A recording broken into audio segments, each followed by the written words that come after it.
Бисмилlah, альхамдулиллах, уассалату вассаламу аля расулилlah. Ассаламу алейкум ва рахматуллахи ва баракатуху, құрметті жамағат. Аллахтан баршаңызға тыныштық берекет болсын. Енді бұл бейне бір роликті жазудағы мақсат, оған болып тұрған себептердің біреусі, біз енді әлеуметтік желіге көп құмар адам емес едік, керекті кезде оны пайдаланып, керексіз кездерде оған бір қатты әуестене қоймаушы едік. Оның үстіне қазірдің өзі сондай заман болып тұр ғой. Таң атқанын көрсе, кештің батқанын білмей қалып жатырмыз. Сондықтан енді оған уақыт кетіретін де заман емес. Бірақтан сондай әлеуметтік желілер, енді елдің қазір бәрі көп негізгі байланыс әлеуметтік желілер, хабарды да сояқтан көреді, өзіне керекті нәрсені де сояқтан алады, дүниенің мәселесін де сояқтан алады, діннің де мәселесін сояқтан алады. Сол әлеуметтік желілерде мен енді өзім қатты мән бермеген едім, бірақтан кейбір бауырларымыздың айтуы бойынша, жаңа WhatsApp арқылы менің өзіме жіберу бойынша, сол жақта маған байланысты бір ақпараттар шыққан екен. Кейін бұл не ақпараттар екен деп қарап едім. Соңғы уақытта ішінде ақпараттардың біразы былай айтқанда жалған. Дәлелі дұрыс емес. Және ол ақпараттарда адамның бір ар-намысына, қадір қасиетіне, сол бір іскерлік белсенділігіне қатысты нұқсан келтіретін тұстарда көп екен. Енді зайырлы мемлекетте өмір сүріп жатқан екен, көп адам енді діни былай айтқанда заң жағынан да сауатты ғой. Заң сауатты болғаннан кейін бұл ақпаратты шығарған кісілер жаңағы 143-ші бап, болмаса 145-ші баптарды байқамай қалды ма екен, жоқ шығаратын кезде сөздерін әбден пысықтамады ма екен, ар жағында қандай мақсатты көздегенін білмеймін, бірақтан жауап беру қажет болды. Өйткені өзі қалыптасқан заңдылық сен туралы біреу бірдеңе айтып жатқан болатын болса, біздің қазір заманымызда үндемей қалсаң, соған келіскендей болып көрінеді. Үндемей қалсаң, келіскендей көрінеді. Бұрын енді атамыздан қалған мақал болушы еді, қазақта үндемеген үйдей бәледен құтылады деген. Бірақ мына заманда үндемегенге үйдей бәле жабылады дегенге сынайының кеп тұрған сияқты. Көп заман өзі, көп нәрсе аяғда аспан қырып тескер кеп тұрған заман ғой. Соған байланысты кейбір мәселелерге тоқталып өтсек деген ойымыз бар. Оның үстінде жақын арада Рүстем Сыздықов деген ағамыз болатын, енді Қарағанды жақтан былай танимыз ол кісіні. Осы 21-ші қаңтарда Қарағанды облысында мектеп араларында онлайн конференция өткізіп, сол жерде айтқан несінде біздің атымызды атап, түсімізді түстеп, бейнемізді қойып, оны қызыл жолақпен айқыштап, бұл кісінің себебінен көп адам Сирияға барып жан тапсырды, бұл кісінің себебінен көп адам абақтыда отыр дегендер хабарлар таратқан екен. Бұның бәрі жансақ пікірлер. Енді біздің ол Шам жеріндегі болған дүрбелеңге байланысты ұстанып отқан ұстанымыз айдан анық. Деген кезде бұл айтылып қойған. Әлеуметтік желіде айтылған жер бар. Әлеуметтік желіден бөлек қанша жүрген жерімізде, араласқан достарымыздың арасында, болмаса осы тақырыпты қызық көріп, соған жауап іздеп келген сұраған кісілерге байланысты берген жауабымызда бұның бәрі айдан анық болып табылады. Енді қазақта мақал бар ғой, түйенің үлкені көпірде таяқ жейді деген сияқты, соған бір сынық қасылдау іздеу үшін бір еріншектің жағдайымен тисе терекке, тимесе бұтаққа деген сияқты сөз айта салған сияқты. Бірақ ол жайға қалатын нәрсе емес. Енді оның бір заң тұрғысынан бір заңгерлермен хабарласып, тағы да шеше жатармыз. Бірақ айта кетейін дегеніміз, сол сияқты мәселелер бар екен. Әлеуметтік желілерге біреулер былай арнайы түрде жазып, сол бейне таспалар шығарыпты, сондай аудио таспалар шығарған екен, сол біздің немізге қатысты. Ішінде жалалар бар. Соған бір тоқталып өтсем деген ойым бар. Оның бәрін тоқтала беретін болса, енді уақыт кете көп алып қоятын шығар. Бір 4-5-інде тоқтағаннан кейін де адамдарға түсінікті болады. Ол басқалардың бағыты неде, не көздеп жатыр, не қылып жатыр дегендей. Бір бейне таспада мынандай тақырыппен келген екен әлеуметтік желіде. Кім өтірікші? Ризабек па, әлде дарын ба деген тақырыпта осындай бейне жаңағы ролик шығарылған екен. Тыңдап көрдім. Ол жерде мынадай мәселе айтылған екен. Ерсая деген бауырымыз, Ерсая деген жігітті мен танитын едім. Мысырда оқыған, діни білім бар, өнегелі семьядан шыққан кісі екен. Сол кісі маған қатысты бір ақпараттар жеткеннен кейін маған болысып бір ролик шығарған екен. Сол роликке жауап береміз де барысында бұлар осы жауап ретінде осы ролик шығарыпты. Ол жерде Ерсая бауырымыз Ризабектің бір сабағында айтқан болу керек, маған қатысты дарын дейтін біреу бар. Осы матуридилер Аллахты жаннаттың ішінде деп айтады екен. Бір матуридиге жолықтым, сол матурди жаннаттың ішінде деп айтты. Сұрақ қойып едім, сыртында көресің ба, ішінде деп қойып едім. Ішінде көреміз деп жауап бер деп айтты. Ол қандай матурди? Алып келсін сол матурдиді, сөйлесейік ол матурдимен. Бұны өздері ойдан шығарады, бұлар өтірікшілер деген сол бір сөзіне жауап жазған екен. Тыңдап көрсем, ол жерде жаңа Рүстем Сыздық деген кісінің менімен жолыққандығы, сөз барысында мен ол кісіге сұрақ қойғандығым, Аллах жаннатты көрген кезде ішінде бола ма, сыртында бола ма деп сұрақ қойған кезімде, Рүстем ағамыздың астағфирулла, не айтып жатырсыздар? Аллах тағала бір орынға мұқтаж емес, ол еш нәрсеге ұқсамайды, бақытқа деген ара қашықтыққа, ондай нәрседен пәк деген сөздер бар екен. Ол жерде келтіріп, мені Дарын Мубар өзінің бір сөзінде матурди жаннатты көреміз деп айтты деп еді. Олай деп айтылмаған екен. Біз көріп тұрмыз. Ол матурди деген кісі астағфирлах деп өзінің сөзінен бас тартып жатыр деген ұғым келтіріпті. Осы жердегі кішкене мына араб тілінде тәлбис дейді ғой, мынау лайланған тұстарын айта кетейік, бұрмаланған тұстарын. Бірінші, бұл оқиға екі жерде болған. Бірінші оқиға жаңағы бұл сұрақ қойылған кезде, және ол да Рүстем Сыздықпен болған кез. Бұл кісінің бұл салада ақидада енді осы матуридия болмаса Аллахты аспанда емес, Аллахтың қолы бар, қолы жоқ деген тақырыптарда енді айналысып жатқан кезі. Ақида бабында әлі тіс шықпаған тұсы болатын. Ол уақыттарда ол кісі біздің білуімізде қаржы департаментінде жұмыс істеген. Қарағанды қаласында ескі орталық мешіт болатын, қазір енді жаңа мешіт соғылған, Аллаға шүкір. Сол ескі орталық мешітінде намаз оқып шығып жатқан кезімде бұл кісі мені тоқтатып, сізге бір сұрақ қойсам бола ма деді. Республика көшесінің бойысында орналасқан ескі мешітіміз болатын. Я жақсы, сұрағыңыз қойыңыз деп едім. Ол кісі маған қойған сұрағы Аллах қайда деп сұрақ қойды. Мен қысқаша Аллах аспанда деп жауап берген едім. Ол кезде ол кісі астағфируллах деп айтты. Сосын мен неге астағфируллах деп айттыңыз деп едім. Аллах аспанда десеңіз, онда сіз оған бақыт берген боласыз. Аллахты аспанға мұқтаж еткен боласыз. Аллахқа көлем берген боласыз. Аллахты ұқсатқан боласыз. Сіз қалайша Аллахты аспанда деп айтасыз деді. Осы кезде мен сұрақ қойғам. Сұрақ, сіз білесіз ба, матурidi ақидасында Аллахты жаннатта көреді деген осындай наным бар деп. Ол кісі білетіндігінен хабар берді. Сол кезде мен сұрақ қойдым. Аллах Тағаланы көрген кезде мұсылмандар Алла жаннаттың ішінде бола ма, жаннаттың сыртында бола ма деп сұрақ қойған. Ол кісі әуелгі сөзінде жаннаттың ішінде деді. Сонда дегенде жоқ, жаннаттың ішінде емес деді. Тақырып осында болған еді. Негізгі айтайын дегеніміз ол жаннаттың іші сырты емес еді. Біз енді осы дін саласына жүргеніміз кеше бүгінгі күн емес қой. Бұл 20 жылдан асып бара жатыр. Зерттеп жүргенімізге бұл матурidi ақидасында Аллахты көру мәселесіне келген кезде жаннатта көрден бұл талас жоқ. Аллахты көретіндігін бәрі келіседі. Бұл сұрақты қойғанымыз матурidi ақидасында, кітаптарында Аллахты жаннаттың ішінде болады, яки сыртында болады деген сөз келмеген. Ол жерде келген сөз көбінесе мәтін күйінде былай болып келеді. Аллаху Таала юра фил ахира. Алла Тағала ақыретте көрінеді. وَيَرَاهُ الْمُؤْمِنُونَ وَهُمْ فِي الْجَنَّةِ. Оны иман келтірген жандар көреді, олар өздері жаннатта болады. Алла емес, иман келтірген жандар жаннатта болады деп келген. بِأَعْيُنِ رُؤُوسِهِمْ. Олар Аллахты осы бастарындағы көзбен көреді деп келген. Бұл белгілі. Ол жерде Аллах жаннаттың ішінде, сыртында болады деген сөз. Ал енді сұрақ не үшін қойылды? Жаннаттың ішінде, сыртында деген сұрақты мен не үшін қойдым? Ол жерде біз матуридилер жаннаттың ішінде болады деп айтқан жоқпыз. Болмаса жекелеген адам сол қателескен, ол матуридтің ақидасы ретінде айтқан жоқпыз.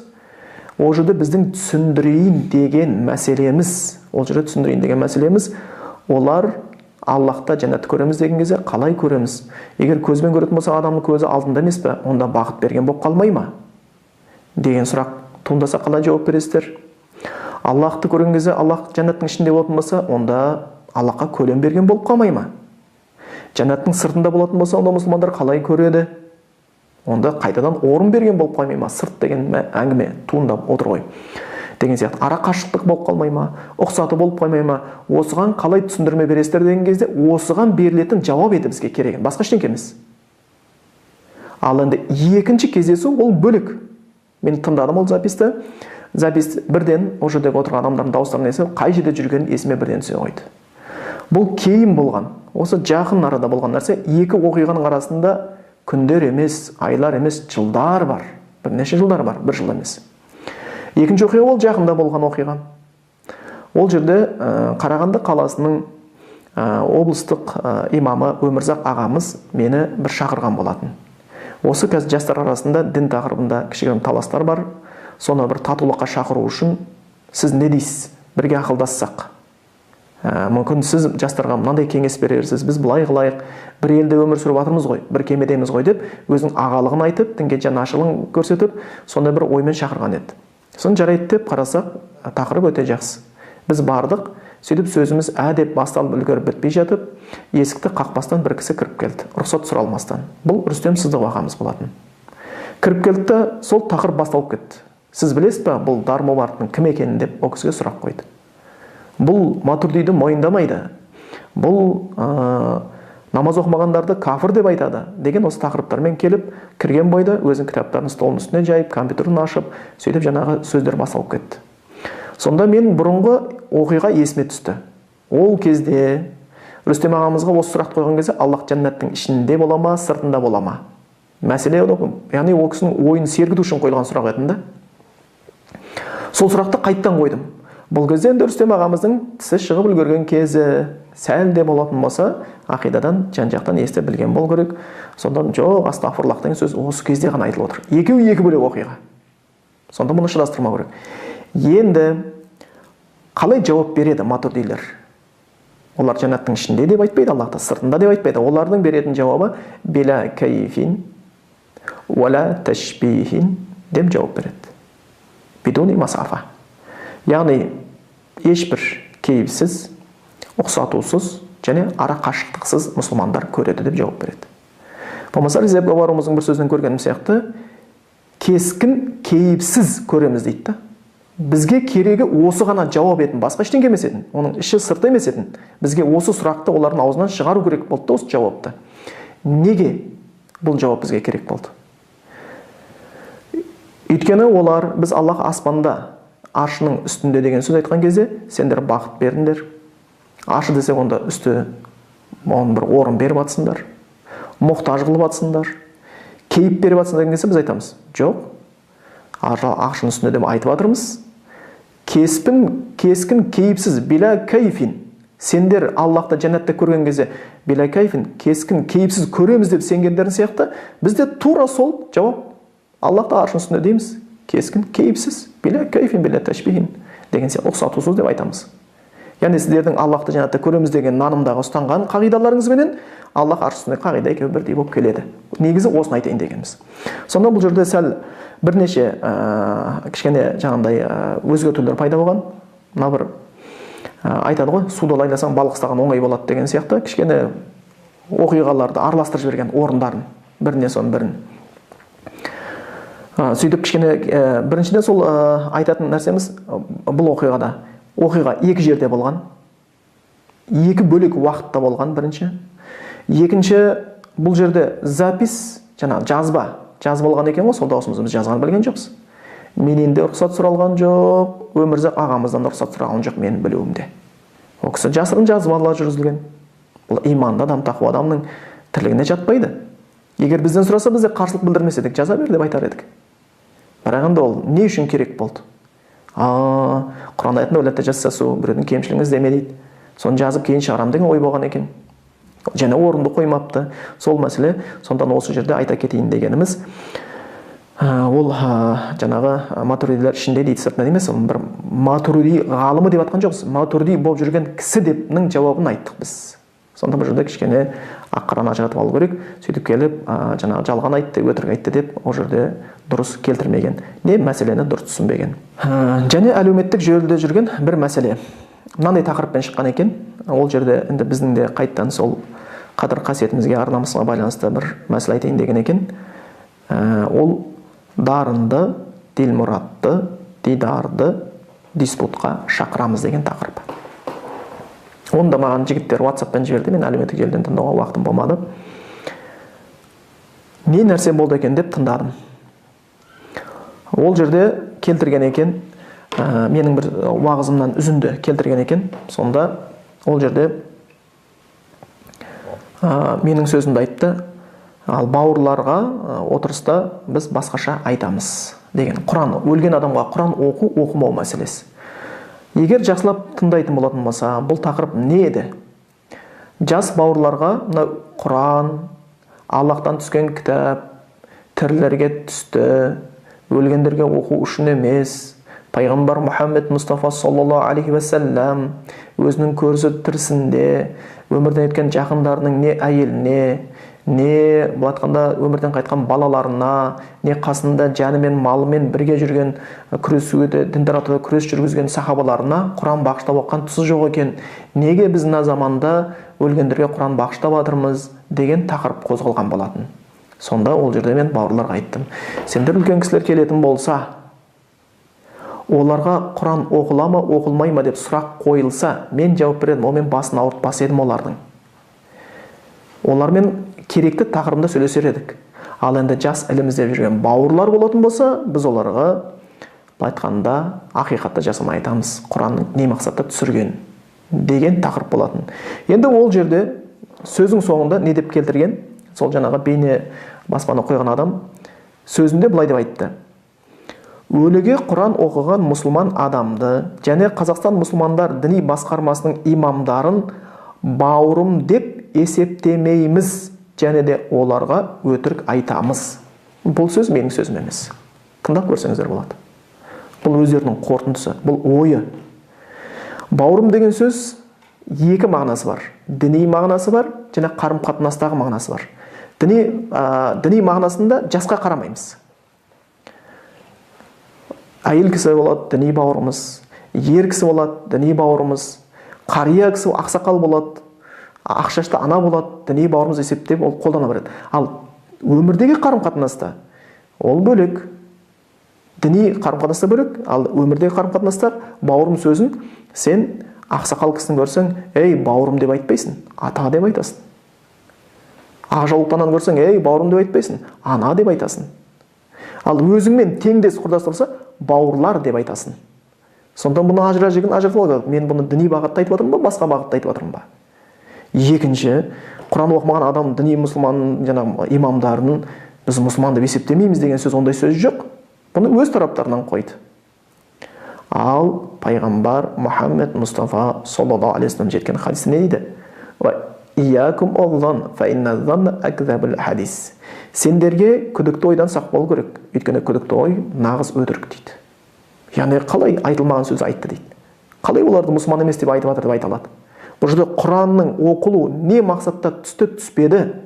Бұған байланысты көптеген ғалымдар бар. Али ибн Аби Талибтен келген сөз бойынша адамдардың ақылын өлшеп әңгіме айтыңдар дейді. Сондықтан үлкен кісілер келген кезде шариғаттың түсіндірудің тәртібімен, ал ілім іздеп жүрген жастар келген кездегі шариғатты түсіндірудің тәртібі жайындағы әңгіме болып жатқан еді. Бұл әңгімеде. Ол жерде біреудің мұсылман кәпірлігін шешу емес. Сондықтан маған алып келсін, бір имамды алып келсін, дар мені кафір деп айтты деген. Бір Құран оқыған адамды алып келсін, мен Құран оқып едім, дар мені кафір деп айтты деген. Онда бұл өтірік не үшін керек болды? Аллах Құранда айтады: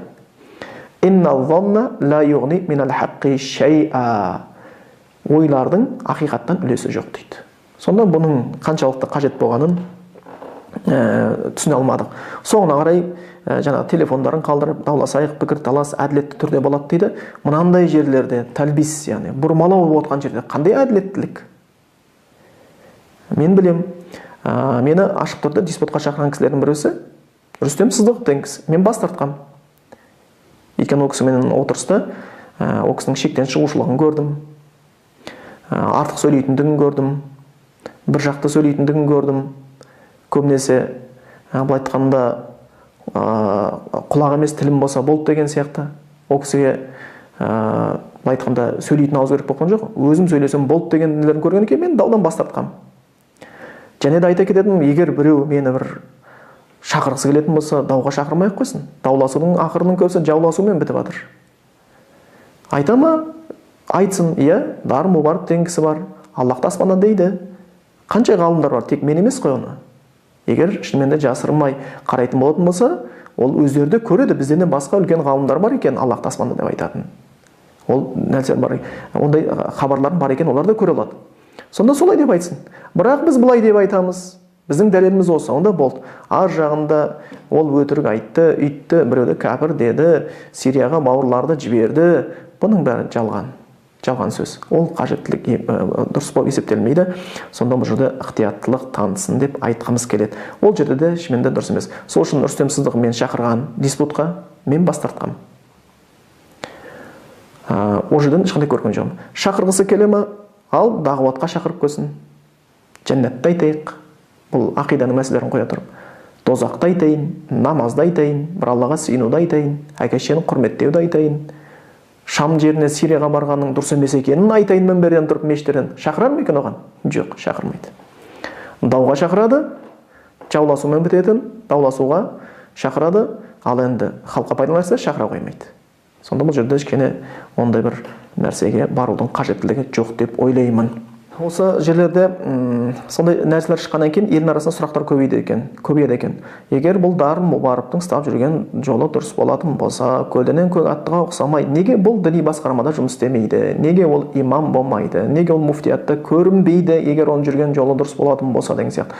Бұның көптеген жауаптары бар. Бірақ негізгі жауабы муфтиятта істелінген басым көпшіліктің ұстанымы бойынша ол жақта матурди ақидасымен толық келіскендер жұмыс істеуге тиісті деген ұғым бар. Сол үшін біз матурди ақидасында бәрі тұсымен келіспейміз айтпаймыз. Кей тұсымен келіспегеніміз үшін ол жерде бізді жұмысқа шақырып тұрған ешкім жоқ. Себебі осы. Ар жағында біз оңбағандығымыз, өтірікшілігіміз, екіжүзділігіміз, оның бәрі жай бос сөздер болып табылады. Бұл айтқанда өтірігін өткізе алмағаннан кейін әйтпесе Дарын Мубарып Аллахтың қолы бар дейді екен десе, одан ешкім шоши қоймауы мүмкін да. Дарын Мубарып Аллахты аспанда дейді екен десе, одан да ешкім шоши қоймауы мүмкін. Ал Дарын Мубарып біреудің балаларын соғысқа жіберіп жатыр екен, өліп жатыр екен десе, шошуы мүмкін. Сол үшін шошыту мақсатында өтіріктерді пайдаланатын сияқты. Ана бір сөздерге үстеме ретінде қосу үшін. Сонда бұл жерде сақтау жасау керек. Менің КМДБ-да болмаса мешіттерде жұмыс істемеуінің себебінің біреуісі ол жерде, яғни сіздің ақидадан пікіріңізді біз қаламаймыз, басқа ештеңе емес. Ақида мәселесінде ғана сол жұмысқа алынып тұрған жоқпыз. Одан кейін масхаб мәселесінде байқап қалдық, әрбір жерде Дарын Мубарып Ханафи мазхабымен деп айтады, бірақ өтірікші, мына жерде оқыпты, былай қылыпты деген сияқты. Және бір ролик жіберді. Бұл биылғы болған оқиға, қажылық кезінде болған оқиға еді. Біз осы неде болған кезімізде мынау Мекке қаласында, Аллах енді қабыл етсін дейміз, енді Аллах білуші ғой, қаншалықты шамамыз келгенше орындадық. Сол жаққа бардым. Мекке қаласында Раудатул Байт деген қонақ жайда жаттық. Ол жерде Қазақстан мұсылмандар діни басқармасынан бірнеше имамдар бірге жаттық. Сосын жаңағы жұма намазына барайын деп шықтық. Жұма намазына бір сағат, 1,5 сағат қалған уақыт еді. Мешітке жолдасымыз екеуміз келсек, жаңағы мешітте адамдардың саны көп болуға байланысты, ол жақтың жолын жауып қойыпты. Біз артқа қайттық. Артқа қайтып, енді бір жақын тұрған мешітке кіріп намаз оқыдық. Сол жерде намаз оқыдық. Жұма намазы біткен болатын. Жұма намазы біткеннен кейін жұманың соңында адам өте азайған сәттерде сол құбылаға жақын түсті едік. Сөйтіп жаңағы жұманың соңындағы сүннетімді оқып алайын деп кіріскен едім. Мен жаңғыз емес едім. Менімен қасына бір кісі болған. Сонда мен намаз оқып жатқан кезімде ақ көйлек, ақ дамбалша киген, ет жеңді келген бір кісі мені сыртынан кеп жасырын түсіреді. Мен намазда аяқтауға жақындаған кезімде бұл помпаңдап қаша бастайды. Кейін білеміз ол кісінің кім екен, қай мешітте жұмыс істейтін, қандай имам екендігін. Қасындағы кісілер өкпелейді. Бұнысы қалай? Сонда бұл имамның бәрі жаман деген сөзді білдірмейді. Бірақ имам адам иманды көтеретін жерге бара тұрып, егер сол жерде бір нәрсе болатын болса, намаз біткенімді күтіп, сіз неге намазда қол көтеріп оқыдыңыз деп сұрақ қойса болар еді. Жауабын алар еді.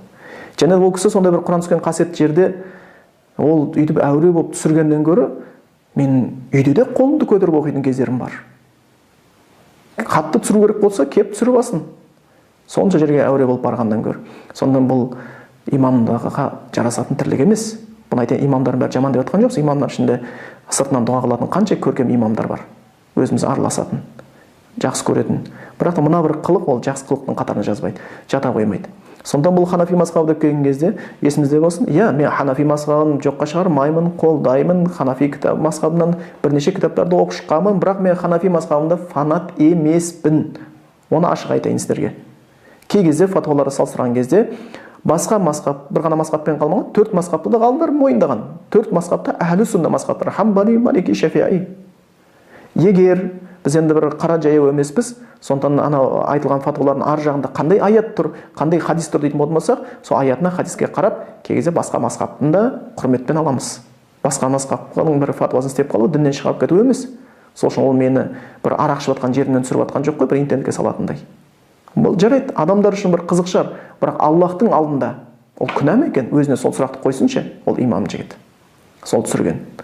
Сонда ол жерде кішкене батырлығы болатын болса, көтсін, сөйтіп сұрағын қойса болады. Сырттан түсіріп алып, томпаңдап қашып, одан кейін әлеуметтік желіге салып, оны бір ерліктеп істемей ақ қойса болады. Сонда бұл енді мұсылмандыққа жарасатын қылықтардың бірі емес. Енді сөзді қорыта келіп айтатынымыз, бұл енді жаңағы бейнероликті жазудағы мақсатым бір өзімге керемет екенімді көрсету үшін емес. Қателеспейтін адам болмайды. Сүрінбейтін тұяғы жоқ, жаңылмайтын жағы жоқ.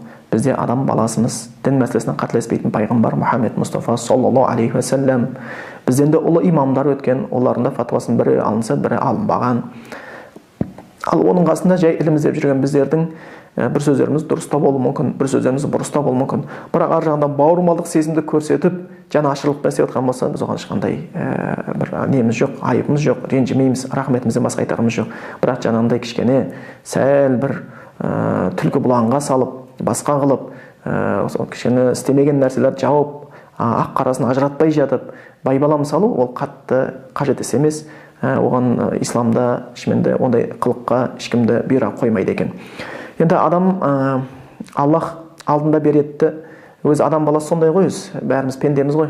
Адам Алла алдында беретін есепті ұмыта бастаса, Алла алдында беретін есепті ұмыта бастаса, онда пайда бермейтін өсекті ұната бастайды екен да. Сондықтан кішкене өсек мәселесінде өте қатты сақ болуымыз керек. Сондықтан мен өзім бір кереметтім деп ешкімге айтпаймын.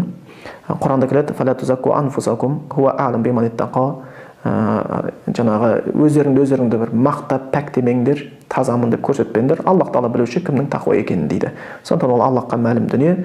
Біреуден гөрі өзімді өзім жақсы білемін, менен гөрі Аллах мені жақсырақ біледі. Одан кейін жалпы қазақ айтады ғой,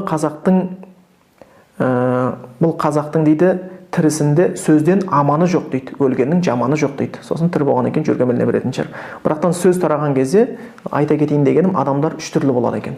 Мына қауесет, жел сөз тараған кезде, сол жел сөзді қорытуда адамдар 3 топқа бөлінеді екен. Бірінші топ, келген сөзді баланың деңгейінде қорытатын адамдар болады екен.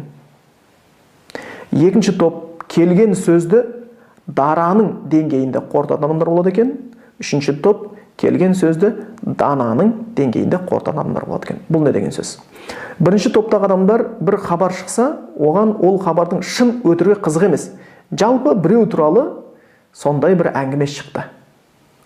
Деп бір сон біреудің кемшілігін көргенде өзіне мақтан тұтқан адамдар болады.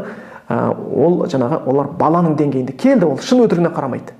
Солай ол ең бастысы біреудің әңгіме айтылса болды, оған сол әңгімені қызығып тыңдайды, құлшынып таратады. Бұл баланың деңгейінде әңгіме қорытушылар. Ондай адамдар енді қатты мән беріле қоймайды. Ондай адамдар сырттан емес. Ондай адамдар кей кезде өзінің қасындағы жары әйелінен де сөз естіп қалып жатады. Нең бар ей, сен өзіңді жөндеп алсайшы деген сөзді ондай адамдар естиді. Ол сонда әйелінен сондай сөз естігеннен кейін оның дәрежесі де көтеріле қоймайды. Екінші топтағы адамдар бар, дараның деңгейінде сөз қорытатын. Біреу туралы хабар таратады. Ол адам айтады: білмеймін, енді жүргенге жүрген білінеді дейді ғой. Бұл сөз рас та болуы мүмкін, өтірік те болуы мүмкін, бірақ маған қаншалықты қажеті бар? Өзімді жөндеп алайыншы дейді. Бұлар дара тұлғалар. Бұлар көбінесе өзін күнәдан сақтап қалатын пенделер болып табылады екен. Енді үшінші, одан да жоғары деңгейдегі адамдар болады. Бұлар дананың тұлғасында сөз қорытатын адамдар. Оларға бір хабар жетсе, біреу туралы не дейді? Айтылды деген ақиқат емес. Екінші жақты тыңдамайынша сөзді қорытпаймыз. Дәлелсіз сөз, дәлелі жоқ сөз қоқыспен тең. А менің кеудем қоқыс жәшік емес, әрбір сөзді жинай беретіндей.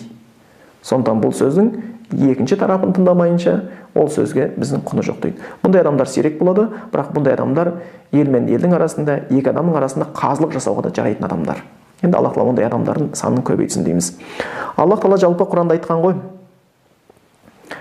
Я айюхаллазина аману ин жаакум фасиқун бинабаин фатабайяну. Ей иман келтіргендер, егер сендерге бір пасық адам хабар жеткізген болатын болса, фатабайяну, ол хабарды анықтап алыңдар дейді. Яғни ол хабар анық болмайынша, сен оны біреуге, екінші біреуге таратуың емес, өзіңнің қабылдауыңа рұқсат емес. Өйткені ол мусор, жүрегіңді бұзады. Фатабайяну ан тусибу қауман bijahalatin fatusbihu ala ma fa'altum nadimin. Аллах айтады, егер олай істемесеңдер, сендер білімсіз бір қауымға зиян жасайсыңдар да, не болады дейді? Fatusbihu ala ma fa'altum nadimin. Істеген істеріңе ертең өздерің өкінушілерден боласыңдар дейді. Яғни оның екінші ұшы бар. Әр адам өз сөзінің авторы. Мен айттым, бұл менің сөзім, менің кітабыма жазылып жатыр. Ертең Аллахтың алдында мен есеп беремін. Біреу айтты ма, ол айтты ма, ол оның сөзі. Оның кітабына жазылып жатыр, ол Аллахтың да сөз жауап береді. Халид ибн Валид айтқан сияқты, сондай бір сахаба ғой, батыр сахаба, пайғамбарымыздың құрметіне болған, Аллахтың қылышы ата болып кеткен сахаба. Сол кісі айтқан, сіз туралы біреу сыртыңыздан әңгіме айтты десе айтады екен. Хада сахифатуху. Хазиги сахифатуху. Бұл өзінің амал дәптері ғой. Фалиямна бима яша. Қалаған нәрсесімен толтыра берсін дейді. Әркім өскенді толтырып жатыр. Сонда кішкене бұл жерде сақтық қылайық. Енді бұның бәрі жаман бола береді деп ойлай қоймаймыз. Мүмкін оның бір жақсы жақтары да бар шығар. Ескелдір Зұлқарнай айтты деген бір хабар бар ғой ел арасында. Айтқан дейді, мен достарымнан гөрі дұшпандарымнан көп пайда көрдім деген екен дейді. Достарым мені жақсы көреді, кемшілігімді жасырады, жақсылығымды асырады. Сонда бетіме баса қоймайды, ал дұшпандарым менің бүкіл кемшілігімді іздейді, сөйтіп айтып жүреді, соған қарап отырып өзімді, бойымды, ойымды түзеп аламын деген екен дейді. Сонда бұл жерде енді қайырлы болсын, бірақтан қанша дегенмен де кішкене ықтияттылық танытсын. Ықтият танытсын. Ал енді жаңағы Рүстем Сыдық сияқты кісілердің істеп жатқан тірлігіне біз енді оны көреміз, заңгерлермен ақылдасып, басқа жолдарында қарастырармыз. Бірақтан кішкене сақтық жасау керек. Ешкім мәңгілік емес. Бәріміз Аллахтың алдына барамыз. Біз де қателесуіміз мүмкін. Бірақтан мұсылман бауыр сияқты түзетуге тырыссын. Жаңағыдай кішкене байбалам сала бермесін. Өйткені ол кісінің былай айтқанда көлеңкем құсап соңыма жүргеніне уже 5-6 жылдың көлемі болды. Шындап келген кезде. Айтады ғой, жебе межеге жетпесе төмен құлайды дейді. Бітпеді ме? Қайтеді онда? Қысыр сиырдан сүт шығарам деп, болмаса судан май шығарам деп, ол тірлікті қою керек. Сонда кішкене нақты айту керек. Кім Шам жеріне жеріп жатыр? Кім ол? Тоқтатайық. Ал біреудің намазға мен арқылы келгендігі оны Шамға жіберген дәлел болмайды. Бұл жерде ажырата білу керек. Мысалы бір адам мұғалім болса, көлік жүргізуді үйрететін. Алдында 15 адам оқыса, соларға 15 адамға көлікті қалай жүргізуді, жол ережесін үйретсе, тоқтауды, жүруді, тормозды, скоросты бәрін үйретсе, соны үйреніп шыққан адамдар ішінде 15 адамның біреусі көшеде адам қағып кеткен болатын болса, мұғалімнің қандай кінәсі бар? Ол үйретті ғой. Егер менің уағызымды тыңдап біреу намазға келіп маңдай сәждеге тигеннен кейін ары қарай бір қателік жіберген болатын болса, ол адамдардың мен не қатысы бар? Ол дарынды уағызын тыңдап намазға келді деген сөз, ол террорист болды деген сөз мұны білдірмейді. Онда ар жағында айтсын. Қанша имамдар бар? Біз өзімізге айтқан имамдар бар. Рахмет дарынаға.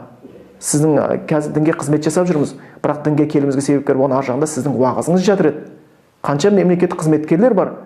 Рахмет бауырым, сенің намазынан кейін осы маңдайым сәждеге тиген деген сияқты. Неге олар террорист болып кетпеді онда? Сонда бұл жерде ондайды қоя салу керек. Әр нәрсеге нақты болу керек. Сондай бір фактімен сөйлеуге тырысу керек. Алла баршамызға айтып тыныштық берсін. Енді мен өз соңғы уақыттарда бір сабақ жүргізіп жатқан жерім жоқ еді, уағыз айтып жатқан жерім жоқ еді. Қазір муфтият кішкене өзі қанаты қатайып, бұл айтқанда бәрі ресми орынмен болсын деген екен. Жарайды, біз енді ол заңнан аса қоймадық. Сондықтан муфтиятта да қанша жақсы имамдар бар, уағызын айтып жатқан басқалар, солар енді айтып жатқан болатын болса, енді бізде біз өзіміз кішкене шеңберіміз шектеліп, туған туысымызбен, дос жарандарымызбен қалған жеріміз бар еді. Бірақтан осындай бір өсек аяндар былай айтқанда қайтадан бір шықпайсың ба айтпайсың ба дегенге итермелеп тұр екен. Сондықтан соған байланысты жаңағы осы аяндардың кішкене аяғын басу үшін айтқан әңгімеміз болады. Субханакаллахумма бихамдика ашхаду ан ла илаха илля анта астағфирука ва атубу илейк.